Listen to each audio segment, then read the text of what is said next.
Erstatter et Eric Bissonnier. Bonjour, merci d'avoir accepté notre invitation et bienvenue au podcast FinTech Fair, podcast d'un genre nouveau qui donne la parole aux acteurs et innovateurs de l'écosystème financier. Avant de commencer, je vous laisse vous présenter.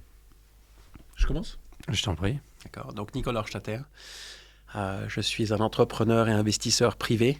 J'ai travaillé longtemps dans les banques, j'ai mon propre family office et il y a quelques années, j'ai décidé que c'était important d'amener à tout le monde la possibilité d'évaluer la qualité de ce qui était fait pour eux dans les banques, d'où la création de Performance Watcher et ma présence aujourd'hui.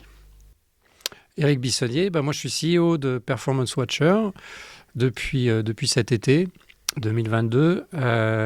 J'ai une carrière dans l'asset management. J'ai commencé au début des années 90 dans une banque privée à Genève, Chase Private Bank. Et après, j'ai été responsable des investissements pour un fonds de fonds EIM, un fonds de fonds alternatif bien connu. Et puis plus tard, qui s'est appelé plus tard Lumix Asset Management. Et donc j'ai rejoint Nicolas, on s'est rencontrés par un ami commun et on a trouvé des intérêts communs entre ce que moi je voulais comme challenge et ce que lui voulait pour la phase suivante de Performance Watcher. Et c'est pour ça que je suis là. Alors ça tombe bien. Performance Watcher, qu'est-ce que c'est ? Eric, tu veux peut-être répondre ?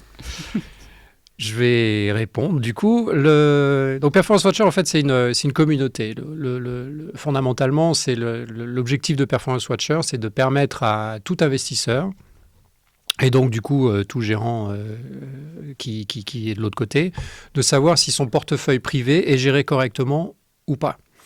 Donc, comme c'est un marché particulièrement opaque, il est impossible de savoir quelle est la performance d'un portefeuille géré dans une banque ou chez un asset manager, ou celui qu'on gère soi-même d'ailleurs. Il est encore l'air pas possible de savoir qui a fait quelle performance et quel était le chemin pour l'année. Et puis en plus, il y a des facteurs assez différenciants entre les portefeuilles, entre la devise de référence, le risque qu'on prend, etc. Ce que Nicolas a créé il y a de nombreuses années et qui continue à se développer, c'est donc une communauté qui partage les informations sur la performance des portefeuilles. Et du coup, nous, on met en place, donc il y a plein d'étapes pour y arriver, mais en fait, on met en place ensuite des outils d'analyse qui permettent de savoir si effectivement la performance est en ligne avec les attentes, respectivement en ligne avec ce qui était fait par les autres. Donc, la mission fondamentale de Performance Watcher, c'est la transparence sur les portefeuilles gérés pour les privés. Ça, c'est vraiment la chose fondamentale. Et il se trouve, bien sûr, que c'est très utile pour les gérants eux-mêmes de savoir où ils en sont. Ils ont certainement des benchmarks internes, en particulier les grandes banques, ils savent où en sont leurs portefeuilles. Mais de savoir où en sont tous les autres portefeuilles, ça, il n'y a pas de moyen de le savoir. Parce qu'évidemment, les banques ne vont pas partager les informations entre elles. Donc nous, on est indépendants, la structure de la plateforme fait que c'est complètement anonymisé, on n'a pas de données personnelles. Par contre, on sait quel type de compte et l'utilisateur de la plateforme, lui, sait que c'est son compte qu'il est en train d'observer. On a aujourd'hui, pour vous donner des chiffres, on a à peu près 15 000 comptes discrétionnaires qui sont sur la plateforme. C'est des données journalières. Et donc, chaque jour, on reçoit des informations pour tous ces portefeuilles. Nicolas, quand vous avez créé ce projet, qu'est-ce qui vous a donné envie déjà de créer ce projet ? Et à l'époque, quel était le défi ou le besoin que vous avez justement rencontré qui vous a poussé à créer ça ? Je me le demande encore aujourd'hui. En fait, c'est assez simple. J'ai la chance d'être né dans une famille qui a un peu d'argent, qui est une famille aussi d'entrepreneurs. Et donc, j'ai travaillé dans les banques pour comprendre un petit peu ce qui s'y passait. Comme ça me permettait de savoir comment ces banquiers gèrent notre argent. Et puis, après quelques années, j'ai quitté les banques et je me suis dit, mais c'est quand même pas normal que ce sont que les gens relativement fortunés qui puissent savoir si les choses se passent bien sur leur compte ou pas. Et donc, traditionnellement, pour pouvoir analyser un portefeuille, c'était assez compliqué. Il fallait analyser tous les trades, toutes les positions, tous les achats, ventes, etc. C'était assez compliqué. Et je me suis dit, ce qui serait beaucoup plus simple, ça serait si on créait finalement un réseau de gens qui seraient d'accord de participer à ce réseau et de se comparer au quotidien, mais d'une manière extrêmement simple. Donc, en fait, ce qui est important, c'est pas de savoir toute la recette, c'est de savoir à la fin de la journée qu'est-ce qui vous reste dans la poche. Et donc, en mesurant tous les jours ce qui vous reste dans la poche et en le comparant avec les autres de manière anonyme, voilà. Donc, je me suis dit, c'était vraiment ça. C'était une idée complètement stupide une fois que j'avais décidé de quitter les banques. Je me suis retrouvé, pour vous dire, en vacances et en train de me dire, bon, maintenant, qu'est-ce que je vais faire? Surtout plus dans le monde bancaire. Mais quand même, est-ce que je ne peux pas contribuer un peu à aider? Et donc, à l'époque, personne ne parlait de fintech. Le mot n'existait même pas encore. Encore moins de blockchain ou de quoi que ce soit. Donc, partager une information, vous imaginez, sur un réseau indépendant, etc., pour des banques, c'était compliqué. Et donc, voilà. Donc, c'était vraiment cette idée de se dire, je veux démocratiser l'évaluation de la gestion de fortune, accepter absolument tout le monde, que ce soit des gens fortunés, moins fortunés, des banques, des gérants indépendants, et de créer une sorte de langage commun de l'évaluation, tout en le gardant extrêmement simple. Keep it simple. Donc, l'idée, c'était de faire quelque chose, d'accepter, mais en même temps, quelqu'un qui n'y connaît rien, il va voir son pourcentage de performance qu'il a fait depuis le début de l'année, par exemple, ou l'année passée, il va voir -5. Dans l'imaginaire collectif, faire -5, c'est pas terrible, mais l'ANAPC a été très difficile. Eh bien, un -5, on va tout d'un coup voir un petit soleil à côté. Et donc, voilà, c'est l'idée de rendre les choses extrêmement simples et d'avoir une communauté très forte qui, de plus en plus, s'agrandit. Donc, voilà, l'idée, elle était vraiment extrêmement basique. C'est, encore une fois, de donner la possibilité à tout le monde de démocratiser l'évaluation de la gestion de fortune. Pour que tout le monde puisse comprendre. Traditionnellement, comment est-ce que c'est fait en portefeuille par rapport à la gestion et par rapport aux performances? Parce qu'on se dit, quand on a son portefeuille, on a forcément tous les indicateurs qu'il faut. En quoi est-ce que c'est innovateur à ce niveau-là? Bien sûr. Alors, ce qui se passe, c'est que la plupart du temps, pour évaluer un portefeuille, si vous voulez, c'est toujours, on peut aller extrêmement dans le détail. Donc souvent, pour évaluer un portefeuille ou pour faire une évaluation de performance, vous allez avoir des outils assez complexes où on va parler de contribution, on va parler de performance, donc où on va même beaucoup plus loin de la contribution relative. Et donc, on peut vite aller dans beaucoup de détails. Le problème du détail, il a un inconvénient, c'est qu'à ce moment-là, vous devez connaître toutes les parties des portefeuilles, tout ce qui le constitue.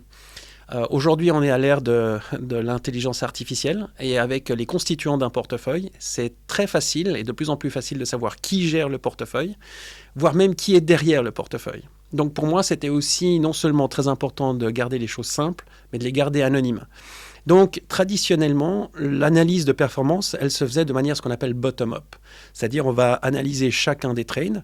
Ça coûte très cher, d'accord, à faire, encore aujourd'hui. Et donc, c'était une manière extrêmement pointilleuse et précise de faire les choses, mais malheureusement, à disposition que de gens à partir d'un certain montant de fortune. Donc, je ne remets pas du tout en cause cette manière de le faire. Je veux dire, de plus en plus, avec les nouvelles technologies, une analyse bottom-up va se faire de manière de plus en plus facile et de plus en plus démocratisée ou démocratique. Mais l'idée, c'était vraiment, encore une fois, de ramener les choses de manière plus simple. Donc, de faire une analyse qu'on pourrait appeler top-down. Et donc, non pas de partir depuis chacun des trades, mais encore une fois, de regarder uniquement comment évolue votre portefeuille et de le comparer à une grande masse d'autres personnes qui veulent le même objectif.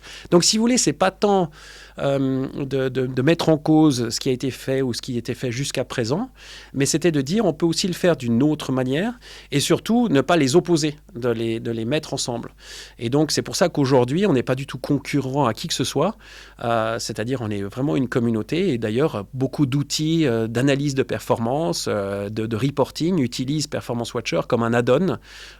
Nos indices Performance Watcher, qui sont des composites qui n'existent nulle part au monde, sont utilisés de plus en plus parce qu'ils représentent une réalité et sont un objectif, un benchmark. Je ne sais pas si les gens savent ce que veut dire benchmark, mais c'est un étalon de mesure auquel vous pouvez vous comparer. Une référence. Une référence qui est extrêmement simple vu qu'elle est faite des réels portefeuilles d'autres gens comme vous. Et donc, c'est ça que les gens aiment bien aujourd'hui. Donc, voilà, c'est pas de faire différent pour dire que c'était pas bien fait avant, mais c'était de le faire d'une manière plus simple et surtout qui sera potentiellement qui est à disposition de gens à partir de, je sais pas, 10 000, vous avez 10 000 francs dans un fonds où vous boursicotez avec 10 000 francs, c'est déjà beaucoup d'argent pour beaucoup de gens. Je sais pas, des jeunes qui commencent, qui ont réussi à mettre un peu d'argent de côté, ils commencent à investir, je sais pas, en Bitcoin ou ce qu'ils veulent, eh bien ils peuvent mettre ça sur Performance Watcher et puis commencer à évaluer et voir comment bouge leur portefeuille et surtout de comprendre la notion que la performance elle s'explique aussi par le risque, par la volatilité, comment bouge votre portefeuille. Et c'est ça notre travail, et c'est aussi beaucoup d'expliquer aux gens, faites attention, c'est pas parce que vous avez fait 10% de performance que c'est bien, il y a peut-être 2 personnes qui ont fait 10% de performance, mais il y en a un qui a risqué peut-être de perdre tout son portefeuille. Et donc de mettre tout ça dans une chose, et c'est pour répondre à votre question en fait de manière simple, c'est de dire... Voilà, comment est-ce que tous ces concepts, on arrive à les mettre dans quelque chose de très simple, avec une donnée très simple à la base, et d'arriver avec finalement un pourcentage de performance, et est-ce que c'est bien ou c'est pas bien? Du soleil ou un nuage? En parlant de communauté, comment est-ce que ça a été reçu au début quand vous avez proposé ce genre de... Alors autant pour... Extrêmement bien, mais extrêmement bien, comme la météo, avec beaucoup de fraîcheur au départ. Hein. En fait, c'est comme toutes les nouvelles idées. Au début, on se moque de vous. Alors, bien entendu, comme je représente un peu d'argent dans les banques, on avait tendance à pas trop se moquer parce qu'ils disaient, on va peut-être pas quand même complètement se foutre de sa gueule parce que peut-être un jour ou l'autre, il peut amener un peu d'argent chez nous. Mais en gros, voilà, c'était plutôt t'y arriveras jamais. En plus, commencer à partager des informations, je vous dis, il y a quand même 15-20 ans, c'était impossible. Mais voilà, après... Une fois que vous commencez à voir des gens qui participent et que les mentalités changent, il y a un deuxième stade et c'était plutôt de la peur. D'accord ?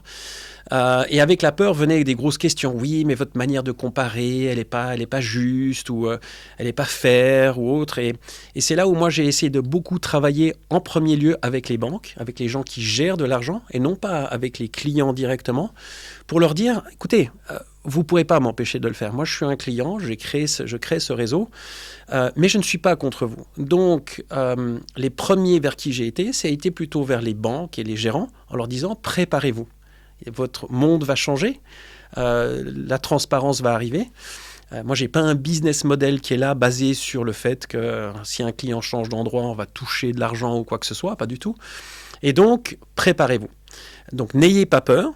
Et d'ailleurs, participez, parce que plus vous participerez, vous me direz, ta manière de calculer n'est pas juste, ou il faudrait l'améliorer, etc. Mais plus on avance, moins il sera temps de le faire. Et voilà, donc en fait, il y a eu cette deuxième étape de peur. Mais par exemple, une banque m'a même demandé ensuite d'être dans son conseil d'administration. Donc, ça montre bien qu'on ne fait pas si peur que ça. Et de plus en plus, maintenant, on rentre dans une phase de normalité. C'est-à-dire de gens qui commencent à utiliser de manière systématique Performance Watcher pour s'évaluer, pour se comparer, pour montrer la qualité de ce qu'ils font, ou pour des trustees pour faire leur travail. Enfin voilà, donc voilà les différentes étapes. Mais je dois dire que ça a été un long chemin. Au départ, c'était plutôt froid. Faire comprendre qu'on ne vient pas en tant qu'ennemi ou adversaire, mais en tant que vraiment partenaire. Bien sûr. Moi, je suis un client. Il ne faut pas oublier, je suis un client de banque à la base. Donc, je ne suis pas du tout là pour vouloir faire le travail à leur place. Après, je ne sais pas, si tout d'un coup, vous venez en disant « Ah, moi j'ai trouvé la martingale, le robot advisor qui va faire la meilleure performance et tous ces banquiers ne servent à rien », ce n'est pas du tout notre objectif. Nous, on est là pour mesurer, pour aider aux gens à suivre de manière simple, et simplement pour essayer d'être plus conscient des risques qu'ils prennent, parce que beaucoup de gens n'ont pas de la notion réelle des risques qu'ils prennent lorsqu'ils investissent. Encore moins les jeunes d'ailleurs.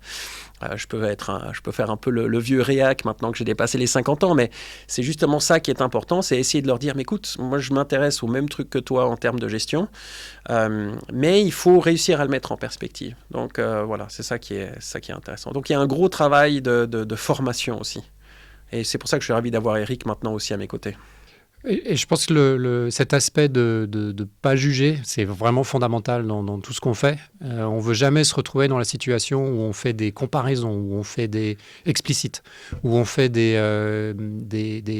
on a des demandes régulièrement, mais est-ce que tu peux me dire quels sont les meilleurs gérants Non, c'est pas ça notre travail. Alors on verra comment la communauté va évoluer. C'est-à-dire que peut-être que ça va être une demande telle des deux côtés, parce qu'on a la possibilité en fait un gérant peut se présenter sur la plateforme et dire voilà, il y a la performance qui est affichée et puis il dit bah voilà ça, la communauté peut voir que c'est lui le gérant qui le fait.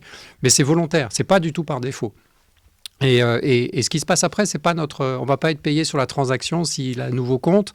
Parce que c'est pas à ce moment-là, on va les mettre en avant, on commence à avoir des conflits d'intérêts.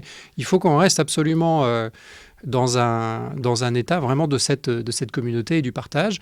Alors ça ne veut pas dire c'est pas complètement de la philanthropie. Il y a un moment où il faudra, on va en parler sûrement, où il faut que la plateforme puisse avancer et qu'elle s'autofinance. Mais fondamentalement, on ne veut pas rentrer dans du transactionnel et du biais et du jugement des uns et des autres, parce que ça va à l'encontre en fait de l'idée de départ qui est en fait l'excellente ou le génie qu'il y a déjà là-dedans, la simplicité et le fait qu'on ne veut absolument pas, on veut pas comparer, on n'est pas là pour ça, c'est pas notre travail. Il y en a d'autres qui le font. Peut-être certains vont utiliser nos données pour le faire, mais c'est pas pour nous. Alors, c'est ce que je trouvais intéressant dans votre business model et c'est ce qui est vraiment intéressant avec les fintechs, c'est vraiment ce côté plateforme, communautaire plateforme. Et ce qui était plus intéressant dans votre cas, c'est que c'est un plateforme ou communauté hybride. Ça veut dire qu'on est tous ensemble, mais on ne se connaît pas. On se compare sans se comparer, on se connaît sans se connaître. On est ensemble tout en restant de manière individuelle. Mmh. Et je trouvais ce mélange ou ce mixte assez intéressant. Est-ce que vous pouvez nous dire concrètement comment ça se passe ? En fait, c'était très important. En fait, ce que vous dites, c'est primordial, en fait. C'est-à-dire que, encore une fois, moi, je suis client. J'ai mes propres données à l'intérieur. Donc, pour moi, le côté anonyme est extrêmement important. Moi, je suis pour une transparence totale. Mais je tiens à garder mon anonymat à l'intérieur de ce réseau. Ça ne me dérange pas du tout de participer à quelque chose.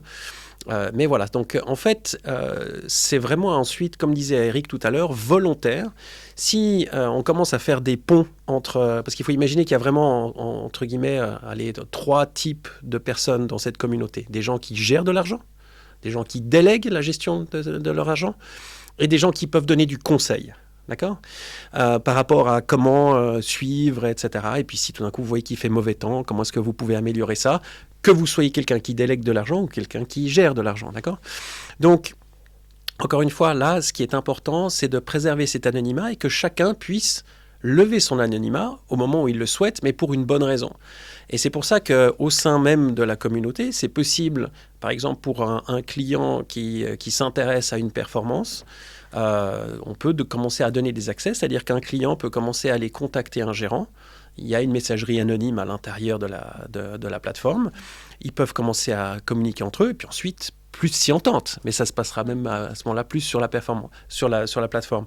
Donc, en fait, ce que vous dites, c'est primordial. C'est-à-dire que, et c'est pour ça que peut-être c'est important de parler du business model, pour comment ça fonctionne. Parce qu'il y a beaucoup de gens qui se disent, oui, mais à ce moment-là, vous gagnez comment votre vie ? Parce que si finalement, voilà, tout le monde se rend compte, puis vous touchez jamais rien quand il se passe quelque chose, comment ça marche ? Mais ça marche. Et donc, du coup, c'est vraiment ça qui rend parce que dès le moment où vous avez un conflit d'intérêt là-dedans, ça tue votre modèle. Parce que quelqu'un aurait déjà pu faire ça avant. Comparer des performances entre elles, c'est facile.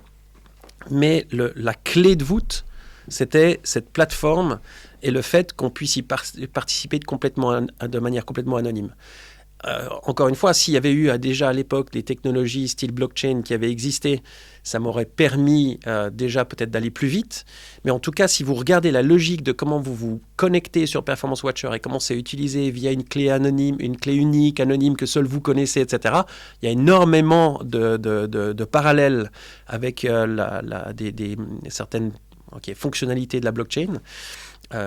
Qu'on a dû inventer à l'époque pour pouvoir faire ça. Donc oui, vous avez totalement raison. C'est ça qui, je pense, nous rend différents, mais aussi acceptés. C'est que finalement, c'est un client qui a créé ça. Et ça a été fait pour des clients, pas pour les mauvaises raisons. Avec une transparence totalement anonymisée. C'est ça. Et chacun pourra décider. Si vous voulez, ce qui se passe, c'est que moi, j'ai toujours dit aux banques, vous pouvez lever votre anonymat quand vous voulez. Et ce qui sera intéressant, c'est que la première banque ou le premier gérant qui décidera de lever son anonymat dans cette communauté peu importe sa taille, il sera le premier. Mais encore aujourd'hui, les gens hésitent. Il y a des premiers qui commencent à s'avancer. Ça a commencé cette année, et ça commence. 2022. Ouais. Voilà. Donc, après 15 ans d'existence, maintenant, de toute façon, les gens se rendent compte que petit à petit, cacher son nom et cacher sa performance, ou pas forcément vouloir la montrer, ou pas vouloir montrer son nom pour des raisons de discrétion ou je ne sais quelle autre raison, petit à petit, voilà. Mais je le comprends. Je veux dire, au bout d'un moment, vous savez, cette transparence, elle est à double tranchant et il faut que ce soit utilisé de manière correcte. Moi, si j'étais un gérant, je me poserais aussi beaucoup de questions. Qu'est-ce qui est légitime? Pourquoi est-ce que je devrais légitimement aller sur Performance Watcher? Pourquoi je mettrais mon nom? Quelle est la réputation, etc. Donc, c'est vrai qu'il faut être patient. Et pour nous, ce qui est très important, c'est justement maintenant la croissance de cette communauté, qui y participe, pourquoi on fait les choses, et c'est pour ça que notre réputation, elle est extrêmement importante. Et d'être, encore une fois, c'est aussi une des raisons pour laquelle j'accepte de venir ici, c'est d'être totalement transparent sur quel est notre business model, où on va, pourquoi on fait les choses, il n'y a aucun problème. Et c'est pour ça que je suis content d'avoir Eric aussi là, parce qu'il est très fort aussi au niveau technique. Moi, j'ai créé cette société, mais je ne suis pas un organisateur d'entreprise, loin s'en faut. Et donc, il était très important d'avoir quelqu'un maintenant qui allait donner beaucoup plus de structure à la société. Voilà. C'est vrai que c'est un pari osé, surtout dans le domaine financier, et surtout, je pense, 15 ans à l'époque. On est quand même à Genève, en Suisse.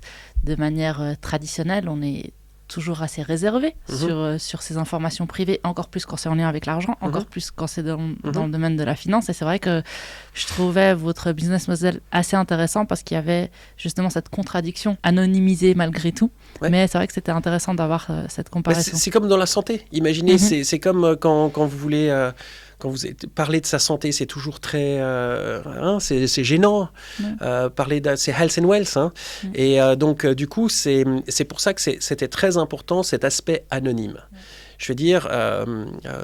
dès le plus jeune âge, on a envie de se mesurer, on a envie de, etc. Puis après, tout d'un coup, on se dit, ouais, mais attends, si tout d'un coup, je me mesure aux autres, puis qu'en fait, j'ai l'air je suis nul, etc. Donc, il y a tous ces aspects-là. Donc, ce qu'il y a d'intéressant dans Performance Watcher, c'est qu'on peut y participer, finalement voir où on se trouve, parce qu'il y a des gens, des fois, qui pensent qu'ils sont les meilleurs, et tout d'un coup, ils se rendent compte que c'est peut-être pas si bien que ça. Il y en a qui pensent qu'ils sont pas très bons, puis en fait, ils sont bien meilleurs que ce qu'ils pensaient. Et donc, je veux dire, c'est ça qui est intéressant sur Performance Watcher, c'est que on arrive, encore une fois, comme dit Eric, pas avec des choses qui sont des préjugés en disant cette manière de gérer, c'est pas bon. Là, vous participez. Il y a la réalité des portefeuilles qui en ressort. Finalement, combien il y a d'argent à la fin de la journée. Donc ça peut pas mentir, d'accord ? Et à partir de là, les mesures, elles sont extrêmement simples. Et une fois que vous vous habituez à ça, vous dites, OK, qu'est-ce que je peux en tirer ? Je peux en tirer quelles leçons ? De travailler mieux pour mes clients, de me préparer. Le jour où ils me demanderont quelque chose, de leur montrer que j'étais prêt et que je peux leur montrer. Voire de prendre un peu les devants pour les clients qui sont plus, peut-être un peu plus en avance et de ne pas attendre qu'ils viennent avec quelque chose d'autre et de commencer à montrer. Il y a des tas de manières différentes de le faire. Donc, encore une fois, même par rapport à Performance Watcher, il n'y a pas qu'une seule manière de l'utiliser. Après, ce qui est bien, c'est que quand ça ne va pas et qu'on est nul, on est nuls tous ensemble. Ça, c'est la bonne chose. Si le marché ne va pas bien, non, il y a cool, pas. Non, pas forcément. Là, il y a des écarts importants. 2022 est très... donc, j'ai commencé à analyser, parce qu'on a des données extraordinaires. C'est des données journalières sur des milliers de comptes. C'est de travers toutes les devises, niveau de risque, des types de gérants différents. Donc, c'est assez... d'un point de vue, pour un geek un peu quantitatif comme moi, c'est quelque chose de vraiment fascinant.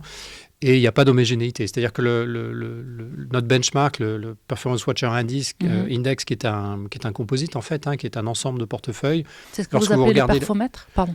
C'est ce que vous appelez le perfomètre ? Non, c'est l'indice. C'est le perfomètre, c'est la représentation du rendement et du risque du portefeuille.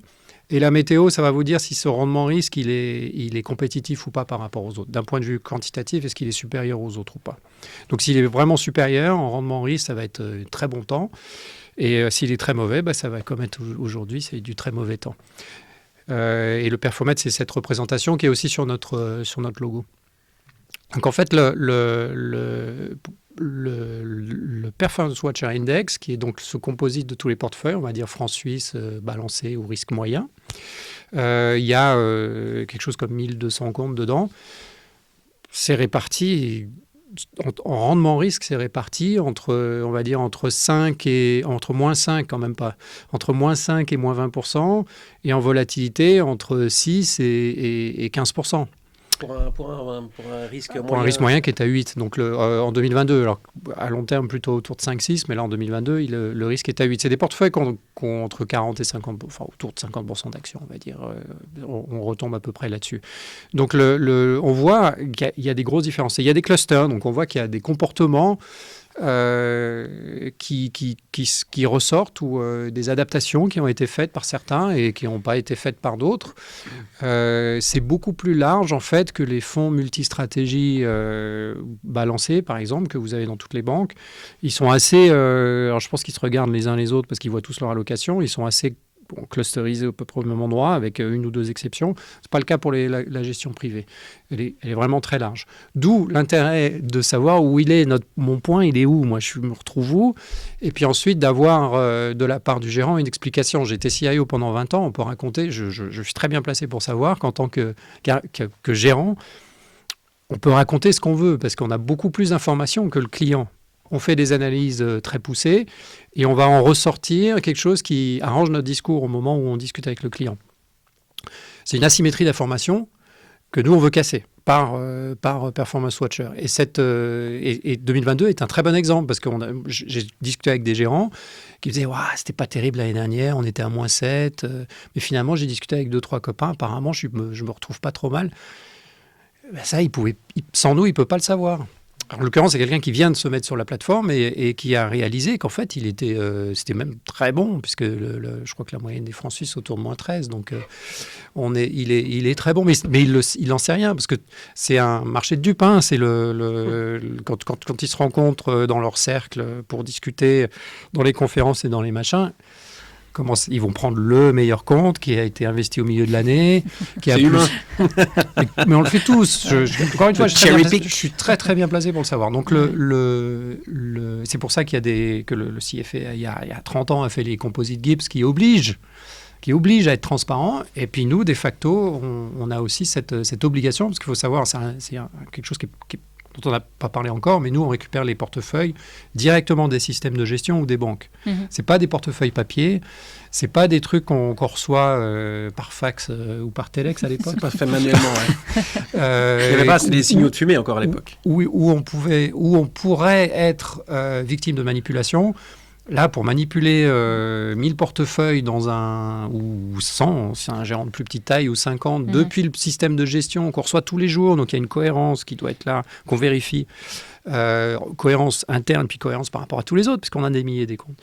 Donc, en termes de qualité de données, on est assez tranquille de ce côté-là. Et du coup, il n'y a plus cette asymétrie d'information, parce que le client, quand il a son Performance Watcher et puis qu'il voit son perfomètre et qu'il voit le chemin que ça a pris aussi, parce qu'il y a beaucoup d'informations sur le chemin que le portefeuille prend au fil de l'année, parce que les gérants sont adaptés. Hein, au début, ils n'ont pas cru qu'il y aurait l'inflation, puis après, ils y ont cru, donc ils ont réduit le risque. Après, il y a eu la guerre. Donc les gérants, on voit le niveau de risque qui baisse dans la deuxième partie de l'année, on voit des comportements, ça ressort.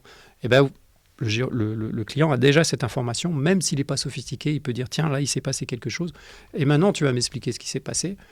Mais moi j'ai déjà une information. Au lieu d'arriver, prendre son café ou son thé, ou puis de commencer à discuter avec le gérant qui va raconter son histoire, mais à ce moment-là on est passager en fait de ce qu'il va dire. Mais nous on renverse cette discussion et on en a déjà parlé, c'est fondamentalement ce qu'on veut faire. La transparence, c'est ça qu'elle amène.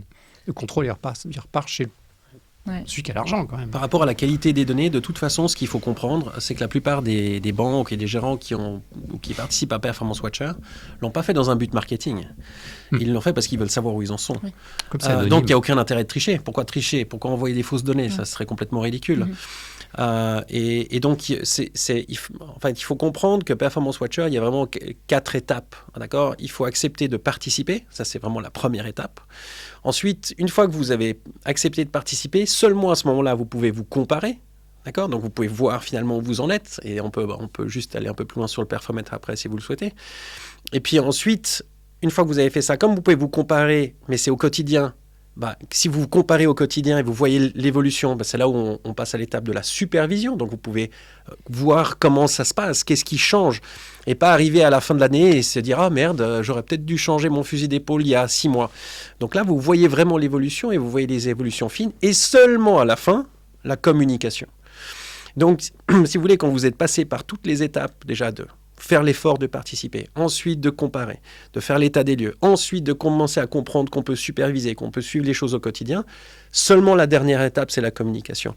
Et donc, c'est pour ça quand les banques ont participé à ça, elles ont pensé au début qu'on était seulement un outil de comparaison, mais j'ai jamais caché qu'on était un outil de supervision. C'est comme ça que j'utilise moi cet outil pour notre propre famille.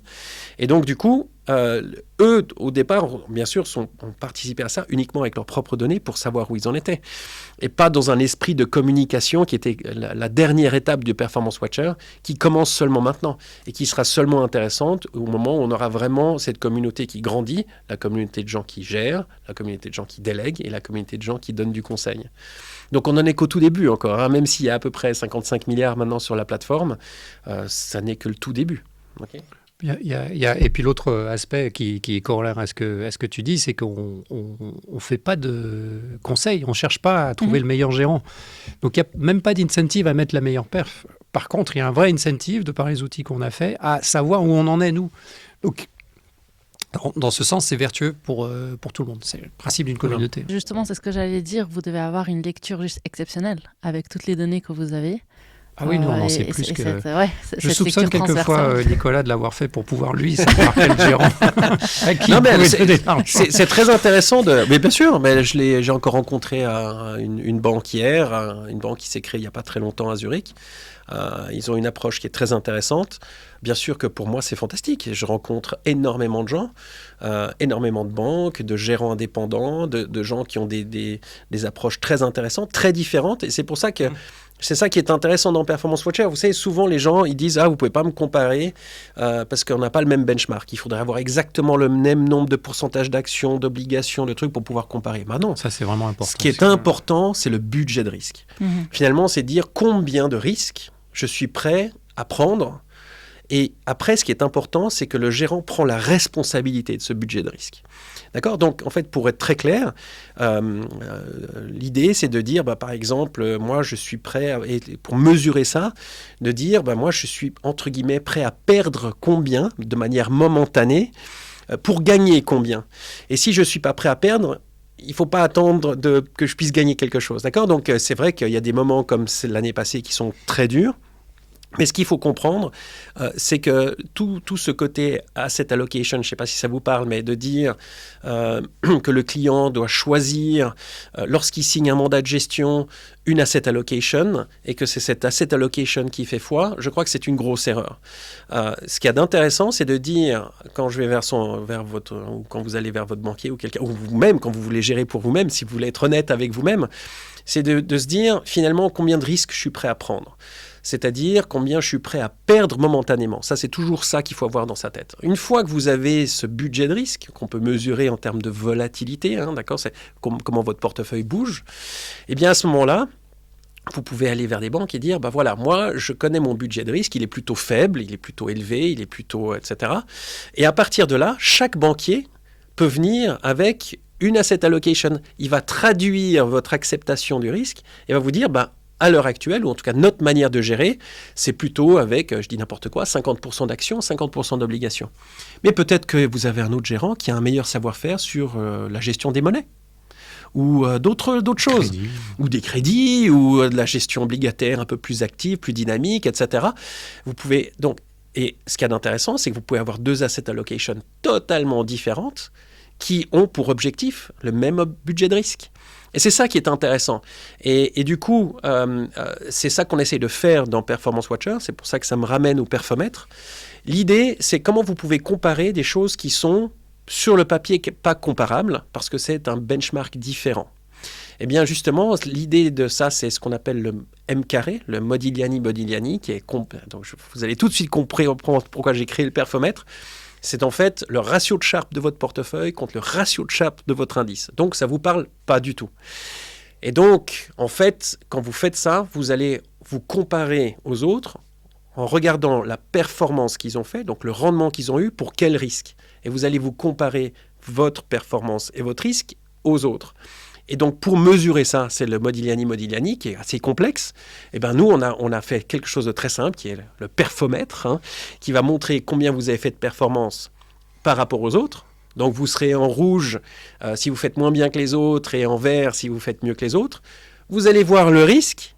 Est-ce que vous avez pris plus ou moins de risques que les autres, ou plus ou moins du même style? Parce que pas prendre assez de risques, ça peut être aussi dangereux. Si vous avez des marchés qui montent très fortement et que vous ne prenez pas assez de risques, c'est un problème, d'accord? Donc ça, vous le voyez sur le perfomètre. Et l'ensemble de tout ça pris ensemble va vous donner ce petit soleil ou cette météo nuageuse. Donc voilà, c'est cette idée de rester encore une fois de plus simple, mais avec des données qui sont et des concepts qui sont quand même relativement complexes et acceptés. Voilà. Mais c'est très important, ce budget de risque. C'est fondamental. Parce que la plupart des gérants de fortune depuis 20 ans, 30 ans, vont utiliser le benchmark comme étant l'élément numéro 1. Et je vais vous prendre un dernier exemple. Imaginez, en médecine, quand vous allez commencer à être traité par votre médecin de famille, il va vous dire, OK, je vais m'occuper de ta santé. Et voilà les molécules sur lesquelles tu acceptes de travailler, d'accord, d'avoir que je puisse te guérir, d'accord, et puis vous signez, et vous comprenez ces différentes molécules, bien entendu, etc. Bon, ça c'est un peu ce qui se passe dans les banques. Puis ensuite, 10 ans après, vous avez un cancer ou une maladie terrible, et il y a une nouvelle molécule qui a été trouvée, mais vous n'avez pas signé pour elle. Et donc, on ne vous la propose pas. Parce que vous n'avez pas signé pour ça. C'est complètement idiot, d'accord? Et dans le monde bancaire, c'est ça. C'est complètement hallucinant. C'est-à-dire, on vous dit là, non, vous avez signé pour ça, ça, ça et ça. Ça, c'est le mix d'assets qu'on pense qui est bon pour vous. Il y a quelque chose de nouveau qui est arrivé. Mais quand je vous dis quelque chose de nouveau, il y a un certain temps, l'or était plus du tout hype. Et il n'y avait pas d'or dans les asset allocation. Dans les fin des années 80, 90, plus personne mettait de l'or ou quoi que ce soit. Et puis là, tout d'un coup, tout le monde dans les asset allocation a du commodity ou de l'or ou des choses comme ça. Donc, vous voyez ce que je veux dire. C'est ça qui est très important. Et c'est bien sûr, et je le comprends, le métier, c'est plus facile de se dire, je fais signer quelque chose à quelqu'un et finalement, je suis responsable que des écarts, plutôt que de regarder l'ensemble du potentiel. Est-ce que je mets des cryptos? Est-ce que je ne mets pas des cryptos? Est-ce que c'est quelque chose qui est acceptable? Pas acceptable? Oui. Est-ce que c'est un nouvel asset? Pourquoi est-ce que je devrais empêcher de le mettre à l'intérieur? Je ne suis pas un fan de crypto, mais vous voyez ce que je veux dire? Donc ça, c'est très important. Alors, si on vient maintenant sur l'aspect technique, concrètement, comment ça se passe? Alors, vous avez évoqué la blockchain, mais si je suis un client, que je suis dans une banque XY à Genève et que j'aimerais faire partie de votre plateforme, comment est-ce que ça se passe concrètement? Donc, en fait, d'abord, vous inscrivez sur le site. En tant qu'individu? En tant qu'individu. Alors, il faut savoir que la majorité de notre clientèle aujourd'hui, c'est de la clientèle institutionnelle. Donc, c'est du B2B. C'est pas la vocation de Performance Watcher. La vocation, elle est universelle. Mais c'est clair que justement, vous allez comprendre une fois que j'aurai décrit que ça peut être un peu compliqué. C'est plus simple en termes de volume de le faire sur du B2B. B2B, pour nous, les B, c'est donc les banques et les gérants indépendants, donc la gestion des banques et les gérants indépendants, les family office et les trustees, donc c'est les délégataires, ou quelquefois des avocats, enfin ceux qui délèguent l'argent et qui doivent le superviser, et puis ensuite les conseils qui sont entre les deux. Donc aujourd'hui, c'est surtout du B2B. Donc si on va prendre le cas d'un gérant indépendant, après je reviendrai à votre cas particulier, un gérant indépendant, il a, surtout avec les obligations légales qui sont venues maintenant, puisqu'ils sont tous maintenant enregistrés, donc ils ont dû avoir plus de rigueur par rapport à ce qu'ils font. Ils ont tous un système de gestion. Donc ils ont ce qu'on appelle un PMS, Portfolio Management System. Nous avons une multitude de connexions directement avec ces Portfolio Management Systems, ce qui est pour nous le chemin le plus simple, puisque eux sont connectés aux banques derrière. Parce que la matière première pour nous, c'est la valeur du portefeuille tous les jours, telle qu'elle est calculée par la banque dépositaire. Cette valeur du portefeuille tous les jours, donc vous avez toutes les lignes avec les actions, les obligations, etc. Il y a le prix qui est mis, les frais qui sont débités. Tout ça, c'est ce que nous, on récupère. Mais là, on récupère la valeur, on ne récupère pas toutes les positions, on récupère la valeur du portefeuille chaque jour. Cette valeur, elle n'existe que à la banque. Mais Le gérant, pour pouvoir gérer ses 20 portefeuilles à travers 5 banques, il a un système où c'est agrégé. Et tous les jours, ce système va reprendre l'information des banques et on va avoir cette valeur aussi au niveau de ce portfolio management system tous les jours. Et nous, on récupère en fait, par différents moyens techniques, on reçoit un fichier qui est déposé dans un dossier sécurisé qui va avoir tous les portefeuilles avec la valeur d'hier. Et en l'occurrence, la valeur des 30 derniers jours ou des 60 derniers jours, mais la valeur d'hier. Et nous, on va prendre ça et on va le mettre dans notre système, on va faire notre moulinette et ça sera mis à disposition du client le lendemain. Donc ça, c'est la version B2B, c'est-à-dire que, et c'est pareil pour la banque, sauf que la banque, évidemment, elle va nous envoyer directement ces données depuis son système bancaire, mais sur le principe, c'est la même chose. On a la valeur du portefeuille et on reçoit cette valeur du portefeuille. Maintenant, vous êtes un client privé, vous avez... typiquement dans une grande banque qui va avoir des millions de clients. Et la connexion pour que nous puissions récupérer votre information sans savoir que c'est vous, jamais. Et que du coup on soit derrière une protection qui peut être une clé unique que vous avez, etc. C'est pas encore... Alors il y a des protocoles qui sont en train de se mettre en place autour d'OpenWealth en Suisse qui vous permet d'avoir une clé secrète. Vous, à titre personnel, vous la mettez et nous, du coup, on va recevoir des informations complètement, un numéro de compte long comme ça ressemble à une blockchain en fait, numéro de compte long comme ça qui ne veut rien dire pour nous, mais qui vous dit quelque chose parce que vous avez le dernier bout qui vous permet de dire que c'est à vous. Mais aujourd'hui, c'est des moyens ou des protocoles de discussion qui sont encore peu sécurisés. L'open banking n'est pas sécurisé. Si vous nous donnez accès à votre open banking, on sait que c'est vous. Donc nous, on absolue. Ça, c'est un anathème absolu. C'est impossible. Donc il faut que les protocoles se développent. OpenWealth fait exactement dans ce sens-là.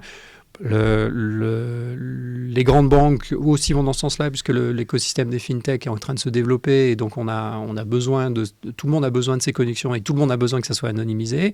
Donc petit à petit, on va arriver à faire notre ambition ultime, qui est que vous vous connectez, vous vous inscrivez, vous dites, moi je suis dans cette banque-là. Il se trouve que cette banque est une des grandes banques suisses, par exemple, et à ce moment-là, vous rentrez dans un processus où jamais nous saurons qui vous êtes. Ou en tout cas, on ne peut pas rattacher votre compte à vous en tant que personne. Aujourd'hui, c'est compliqué à faire. C'est moins un problème pour le gérant indépendant, puisque lui, on va avoir un numéro de compte qui ne correspond même pas à son numéro de compte à lui.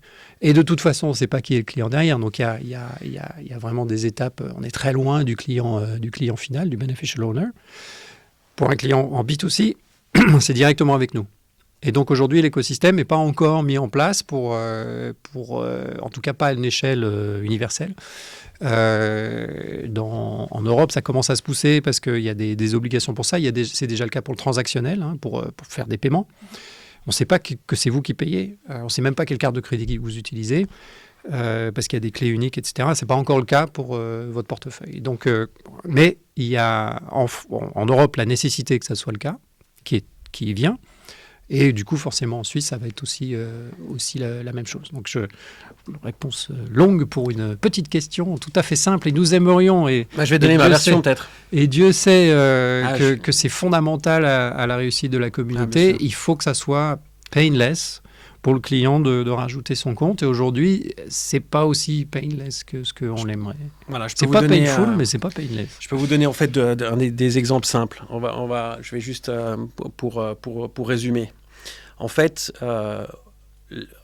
pour l'instant, il y a des banques qu'on peut appeler Performance Watcher Ready.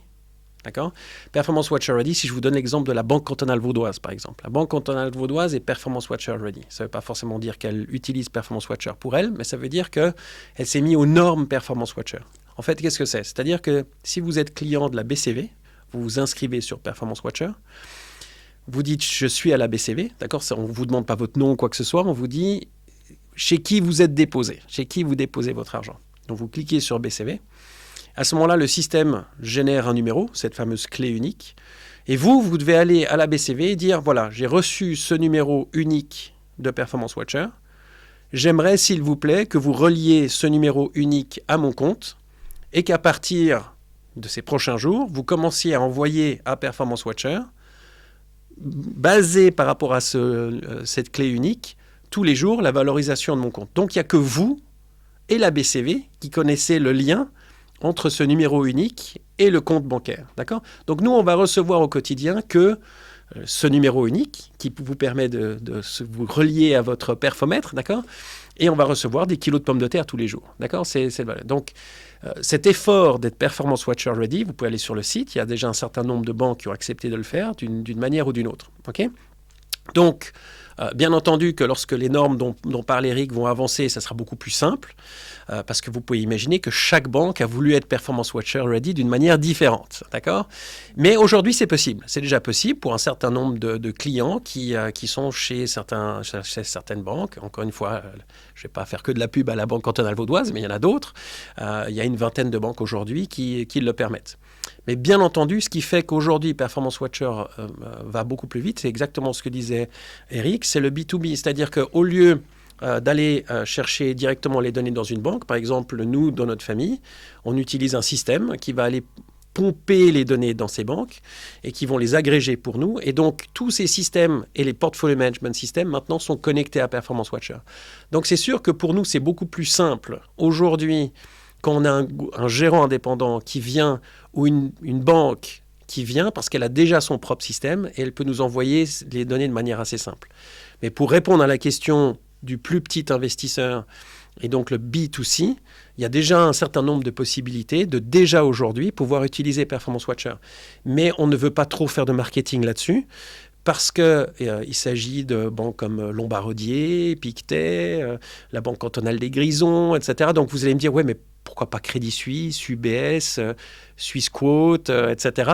Et donc, si on fait ça dès aujourd'hui et on commence à communiquer là-dessus, les gens vont se dire « Ah, encore un de ces trucs pour les gens fortunés, etc. etc. » Donc, c'est pour ça qu'on doit aller dans ce sens où, du fait de la communauté de professionnels qui y participent, ça devient de plus en plus important. Et par exemple, la Banque cantonale vaudoise est devenue Performance Watcher Ready parce que nous sommes clients là-bas et ils ont été un peu obligés de le faire. D'accord ? Et donc, il y a des gens qui le font par conviction et il y a des banques qui le font parce qu'elles sont pressées par les clients. Et voilà comment on avance, d'accord ? Donc, ça avance petit à petit, ça avance de plus en plus vite. Et notre but, c'est un peu comme dans la Formule 1. Au début, dans la Formule 1, vous testez des choses comme, je ne sais pas, l'airbag qui sort du volant, etc. Donc, il y a eu des tas de choses qui sont sorties de la Formule 1 et petit à petit, comme l'ABS aussi, qui viennent dans la voiture de monsieur, madame, tout le monde. Nous, c'est exactement la même chose. Donc, Performance Watcher, au début, a été utilisé que dans le B2B. Et petit à petit, notre but, c'est de l'amener dans le B2C. Mais si je commençais à aller, dès le départ, chez UBS ou Crédit Suisse, à demander, tiens, ce serait bien de faire Performance Watcher, je pense qu'aujourd'hui, on en serait encore à zéro. Donc, le but, c'était vraiment d'aller small is beautiful et de travailler d'abord dans le B2B en essayant de travailler avec ces portfolio management systems. Et voilà comment ça fonctionne. Donc, pour résumer, le client, je dirais, normal, il peut déjà s'inscrire sur Performance Watcher. Il verra le nombre de banques dépositaires qui aujourd'hui jouent le jeu. Encore une fois, les plus grandes comme UBS, Crédit Suisse ou même Raiffeisen ne sont pas encore dessus. Mais au moins, on ne ment pas. Vous voyez tout de suite ce qui est possible ou pas. Et bien entendu que notre but, ce sera d'amener, bien entendu, UBS, Crédit Suisse à tout le monde.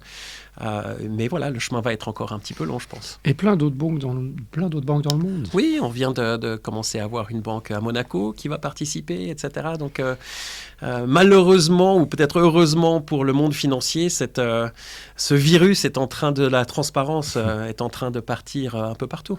On peut peut-être parler du YouMushroom, ça serait peut-être intéressant. C'est ça, et ça c'est très intéressant, effectivement. Toutes ces initiatives qui vont dans le sens d'une démocratisation plus grande. On veut vraiment les aider, que ce soit, tu peux parler de YouMushroom et peut-être même de Swissborg, par exemple. C'est très important. Alors YouMushroom, on s'en fait un chacun. Donc YouMushroom, que vous connaissez peut-être, c'est une plateforme qui est à Zurich et qui a pour vocation qui suit des portefeuilles, c'est des portefeuilles papier, mais qui a une vocation éducationnelle et puis une vocation d'introduire la gestion et la prise de risque, etc., aux étudiants, enfin aux jeunes, etc. Enfin, c'est quelque chose qui est assez dynamique, qui est très intéressant. YouMushroom, l'idée est assez intéressante, puis c'est implémenté de manière intéressante. Comme par hasard, ça a été fait par 2 femmes. Et ça a été fait par 2 femmes en plus. Oui. Ouais. Et nous, donc c'est des portefeuilles papier, donc a priori pour nous, on n'a que des vrais portefeuilles. Puis c'est pas. Mais en fait, la dimension qu'elles ont pas, c'est cette dimension de risque. Donc d'introduire très tôt dans le raisonnement et voilà, je mets mon portefeuille avec 50 cryptos et 3 actions. Et puis j'ai une super performance. Là, je me place fin 2021. Mais quand même, le chemin était d'introduire cette notion de risque, en l'occurrence pour nous, de la volatilité, puis de l'introduire tous les jours, et en plus en comparaison avec la communauté, de se dire, oui, tu as fait une bonne perf, mais en fait, pour reprendre le perfomètre, en fait, la performance que tu as fait grâce aux cryptos, elle n'est pas de bonne qualité, elle est très dangereuse, et puis ça va être un mauvais temps, donc c'est peut-être plus 80%, mais avec un mauvais temps, parce que c'est beaucoup trop volatile. Et de pouvoir, en termes d'éducation, puis en termes d'amener l'idée, alors c'est clair qu'on a un intérêt mutuel, puisque ça amène aussi l'idée du perfomètre plus largement, mais l'idée d'introduire cette notion de risque et que la performance, c'est pas juste, enfin un portefeuille, c'est pas juste mettre 3 trucs et puis d'espérer que ça monte, il y a aussi cette notion de diversification, cette notion de chemin, et nous on l'introduit avec YouMushroom, puisque c'est un partenariat qu'on est en train de mettre en place. Donc ça, c'est un exemple, oui, d'éducation et d'utilisation de l'outil qui est vraiment. Alors là, c'est que du B2C, c'est pas du tout vocation à être institutionnel. En parlant de partenaires, en allant sur votre site, on s'est rendu compte que vous aviez un très beau panel de partenaires et de personnes impliquées. Comment est-ce que vous avez choisi ces entreprises ou ces personnes et pourquoi ? Alors, on a un certain nombre de partenaires. En fait, je laisserai Eric parler peut-être sur ces partenaires qui sont... on a 2 catégories, si vous voulez, de partenaires, ce qu'on appelle des business partners. Je crois qu'on est en train de changer un petit peu le nom maintenant. Et puis, des software partners. Donc, typiquement, ce que je vous ai dit tout à l'heure, il y a des sociétés qui ont un savoir-faire pour pomper les données dans les banques et qui créent des portfolio management systems, qui créent des softwares bancaires. Et donc, pour nous, finalement, ce n'est pas notre problème d'où vient la donnée, mais ça n'est quand même, parce que c'est quand même la qualité est importante. Donc, la responsabilité, c'est la personne qui nous envoie les données qui est responsable de cette donnée. Mais si on peut l'aider en ayant déjà préparé le terrain avant, donc tous ces software partners, tous ces PMS, depuis les plus connus jusqu'à un peu des moins connus, sont maintenant nos partenaires. Et très important aussi, ce qu'on appelle nous les business partners. On n'a pas... ce qui est important, c'est que Performance Watcher peut vous aider. Je ne sais pas si vous donnez du conseil dans des banques ou à des gérants indépendants, peut vous aider à faire un point de la situation. Donc Performance Watcher, c'est souvent un super outil dans votre boîte à outils pour quelqu'un qui donne du conseil. Et donc très certainement, on travaille avec ce genre de business partners ou avec des gens qui maintenant donnent du service par rapport à des suivis de risques, comme Geneva Compliance Group, par exemple, et ce genre de choses-là. Donc, on a des super noms. Mais pour moi, ce qui est aussi très important, c'est notre advisory board. Oui, j'allais y venir. Donc, l'advisory board, si vous voulez, c'est une suite de rencontres incroyables avec des gens fantastiques, aussi différents que Raina Gibson, par exemple. Qui pour moi c'est une génie de la finance. Elle est d'une simplicité incroyable. Jamais j'ai pensé qu'elle serait intéressée par Performance Watcher. Et c'est un ami commun, Jean-Sylvain Périg, qui est d'ailleurs business partner de Performance Watcher, qui nous l'a fait rencontrer. Et ça a été génial pour moi parce que finalement, vous savez, c'est comme un peu dans un garage quand j'ai commencé ça. Donc, j'ai fait avec mes moyens du bord, avec ce que je connais de la finance, des mathématiques pour mettre ça en place. Et c'était très important pour moi à un moment donné, par exemple, d'avoir le côté universitaire, qu'une université vienne et commence à dire écoute, tous tes calculs sont faux, il faut tout recommencer, c'est du bol si tout a fonctionné jusqu'à présent. Et lors de cette rencontre, j'ai rencontré Raina qui a joué le jeu à fond et qui a accepté de rentrer dans notre advisory board. Mais c'est des gens aussi différents que Miret Zaki, que j'adore, qui est une super pro de la com et qui m'a aidé depuis très longtemps, qui est sur Performance Watcher depuis quasiment le début. ou un Cyrus Fazel de Swissborg, justement pour tous ces aspects aussi communautaires, tokenisation, etc. Donc, au fur et à mesure du temps, j'ai eu la chance de rencontrer des gens vraiment passionnants, qui ont bien plus de savoir que moi dans leur domaine et qui acceptent de participer à l'histoire de Performance Watcher, de le soutenir. Voilà comment ça s'est passé. Donc, je ne sais pas si vous avez des questions en particulier par rapport à ces gens-là, mais Swissborg, par exemple, c'est très important pour moi parce que lui veut démocratiser la gestion de fortune en elle-même. Et tout le monde pense que Swissborg, c'est que Bitcoin, Ethereum ou toutes ces choses qui mettent à l'intérieur, mais pas du tout, c'est seulement la première étape. Et donc là-dedans, on a vraiment une vision commune aussi par rapport à cette gestion. Et on peut très bien amener sur une plateforme comme Swissborg une gestion beaucoup plus traditionnelle dans son type d'actifs. D'accord ? Et simplement, nous, maintenant, notre idée, c'est simplement de rendre attentifs les utilisateurs de Swissborg sur les aspects risques qu'ils prennent. D'accord. Est-ce que la volatilité, finalement, les risques qu'ils prennent sur les crypto-monnaies est suffisamment payé en performance ? Et ça, le comparer au monde, j'allais dire, de papa-maman, plus traditionnel, et commencer à mettre ces ponts ensemble. Voilà. Donc ça, c'est un peu tous ces gens, et j'essaye d'avoir... moi, je suis dyslexique, donc pour moi, c'est important d'avoir des gens un peu de partout qui viennent avec des idées, des impulsions, et voilà. Donc voilà comment ça arrive. C'est vraiment au fur et à mesure des rencontres, et je suis le premier surpris de voir la qualité des gens qu'on a dans notre advisory board. Ouais. Je pense que c'est un pari réussi. C'est vrai qu'en regardant votre site, on a trouvé que c'était vraiment un beau challenge qui avait été mis en place et qui a été très, très bien relevé. C'était vraiment la solidité des partenaires que vous avez, tant au niveau software que, comme vous avez dit, les autres types de partenaires, et avec justement ce board, d'avoir ces personnes totalement différentes, entre guillemets, avec plein d'aspects différents qui viennent et qui renforcent votre business model. Et c'est ce que je trouve incroyable avec les fintech aujourd'hui, c'est vraiment cet aspect d'écosystème, de communauté, avec des gens de boards complètement différents qui viennent, qui s'unissent à un moment donné pour un projet, pour faire en sorte qu'il soit aussi successful. Je peux vous dire que tous ces gens-là, ça qui est sympa, c'est quand on se retrouve ensemble, on s'amuse beaucoup. Ouais, j'imagine. Parce qu'on a les mêmes valeurs. Ouais.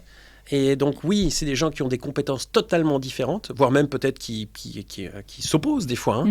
Mais les valeurs de base, c'est des gens passionnants et passionnés et qui ont vu dans Performance Watcher quelque chose qui les passionne aussi, avec quoi ils peuvent rattacher un peu ce qu'ils font. Et donc, voilà, encore une fois, Performance Watcher, c'est un peu un espéranto de la gestion de fortune. On essaye de parler un même langage simple. Et voilà, ça c'était de Eric, le côté espéranto, la gestion de fortune. Je trouvais ça très bien. Mais oui, c'est d'essayer d'avoir un point commun où tout le monde peut se dire performance, ajuster du risque. Ok, ça c'est... Le perfomètre, en fait, c'est l'espéranto. Perfomètre, tout le monde peut le comprendre. Vous pouvez comparer et pourtant, avec tout. Il est très précis dans ce qu'il dit. Et très efficace. Je peux vous dire, quand vous voyez les évolutions du perfomètre au quotidien, ça pourrait éviter beaucoup de problèmes.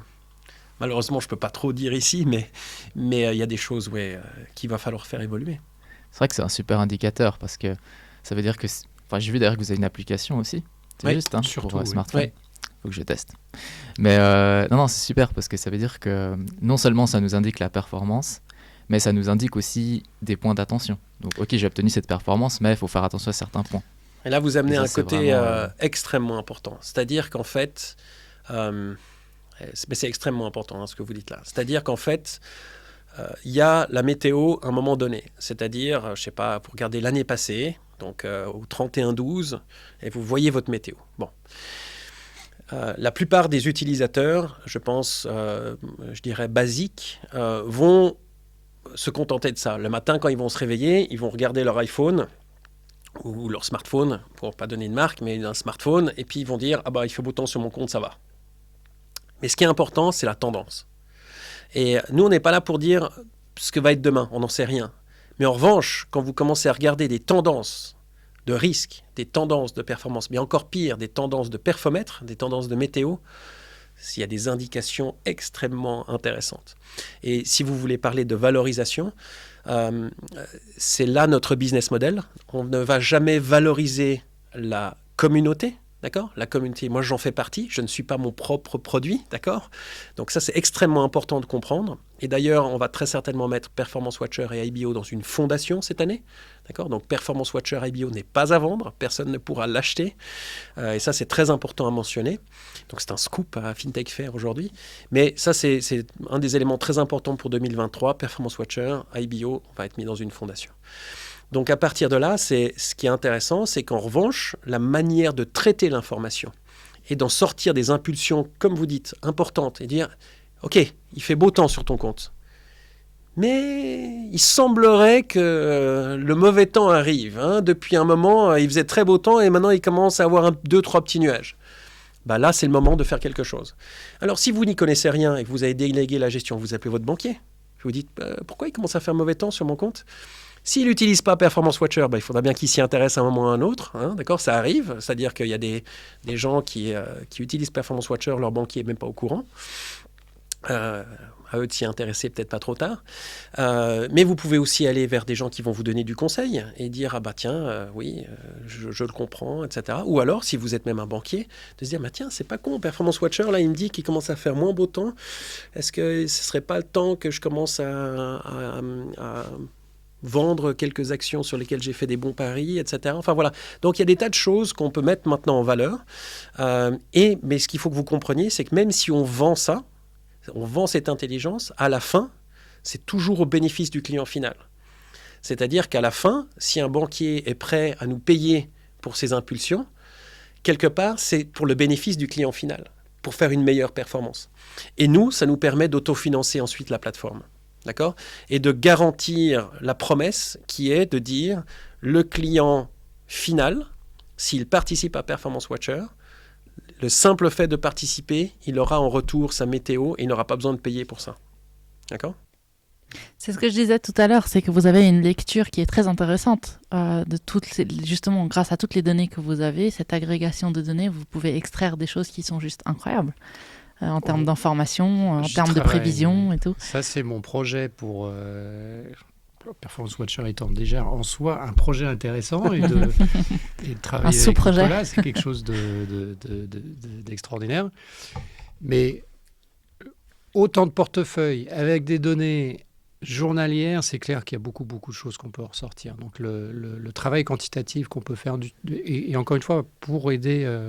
Parce que la question suivante, vous étiez en train de mentionner, il se passe quelque chose. Et la question suivante, c'est qu'est-ce qui est en train de se passer ? C'est quoi qui est en train de se passer avant que je pose la question au gérant ? Et ça, il y a beaucoup d'informations qu'on va pouvoir ressortir. Donc ces données, on peut les exploiter beaucoup plus largement, non pas pour des raisons commerciales ou autres, mais vraiment pour rendre la plateforme encore plus intéressante et encore plus utile pour le gérant.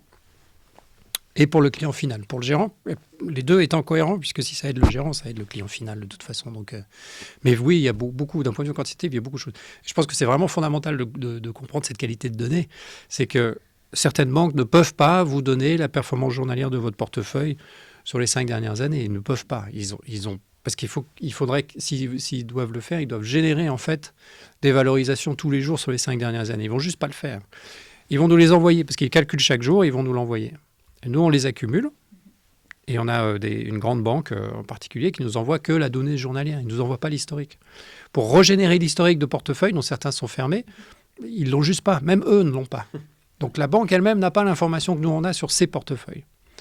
Et du coup, en termes de ce qu'on peut faire avec ces informations et de la qualité de ce qu'on a, c'est assez extraordinaire. Et on est les seuls à avoir cette information. Donc c'est quelque chose de vraiment très, très, très intéressant pour les mois qui vont venir.